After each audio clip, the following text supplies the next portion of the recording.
Que apesar da pressão da Polícia Federal para que o ministro Flávio Dino concentre as investigações sobre desvios de emendas parlamentares no STF, a tendência é que os eventuais novos casos sejam distribuídos por sorteio. A Janaína Camelo tem os detalhes. Boa noite, Janaína. Muito boa noite, David. Boa noite a todos.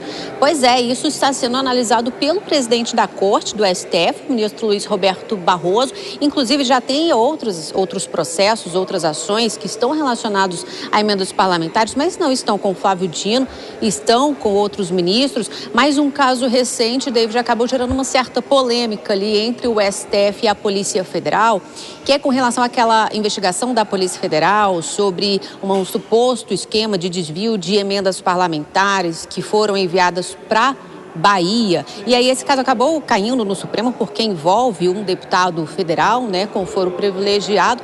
E quando a PF mandou esse caso para o Supremo Tribunal Federal, pediu que o STF remetesse esse caso, esse processo, para o ministro Flávio Dino, porque ele já está cuidando de outras ações sobre o tema.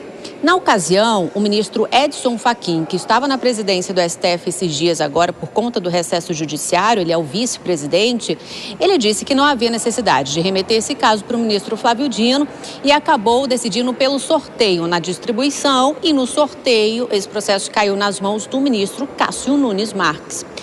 Com isso, a Polícia Federal pediu novamente que esse processo seja redistribuído. E agora o ministro Barroso, que voltou para a presidência do STF, decidiu aí pedir à Secretaria Judiciária informações que subsidem ali uma análise dele sobre essa relatoria.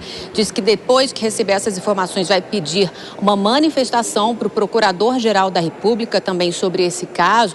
E aí é que está, David, a expectativa sobre a manifestação da PGR, porque a tendência é que o Procurador-Geral da República, Paulo Gonet, negue esse pedido da Polícia Federal, ou seja, que mantenha como está distribuído por sorteio ao ministro Cássio Nunes Marques. Se for de fato essa manifestação da PGR, aí isso vai acabar fundamentando, subsidiando outras decisões do presidente da Corte quando chegar casos sobre emendas parlamentares e acabar ele decidindo aí que isso deve ir para os ministros por meio de sorteio e não para o ministro Flávio Dino.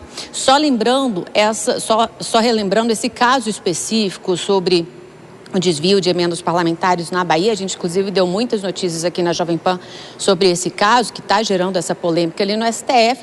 A análise aí da Polícia Federal, a investigação indica que foram desviados 1 bilhão e 400 milhões de reais em emendas parlamentares e envolve ali prefeitos, vereadores da Bahia, mais de 20 pessoas já foram presas, a maioria aí empresários que estariam envolvidos nesse esquema de desvio de emendas parlamentares para o estado da Bahia. David. Tá certo, Janaína Camelo, ao vivo, direto de Brasília, muito obrigado pelas suas informações. Vilela, realmente o sorteio é comum, mas o Flávio Dino que está cuidando dessa pauta, é a maneira adequada, deve seguir essa normalidade? De que forma que você analisa? Olha, David, de uma forma geral, a regra, ela tem que ser a regra do sorteio. Cada caso é um caso e tem que ser analisado de uma forma individualizada. Existem algumas situações muito particulares, muito peculiares e que devem ser tratadas como exceção, que as situações onde haja uma conexão direta de situações onde você tem as mesmas partes ou onde você tem os mesmos fatos ali envolvidos e que podem justificar que haja uma distribuição direcionada a um determinado ministro que esteja fazendo a análise daquele caso. Mas isso tem que ser tratado como exceção. E nesse sentido, o Supremo Tribunal Federal, ele age com correção à medida que opta, que segue a lógica geral, que é a lógica da redistribuição, havendo, nesse caso, a distribuição a algum outro ministro da Corte.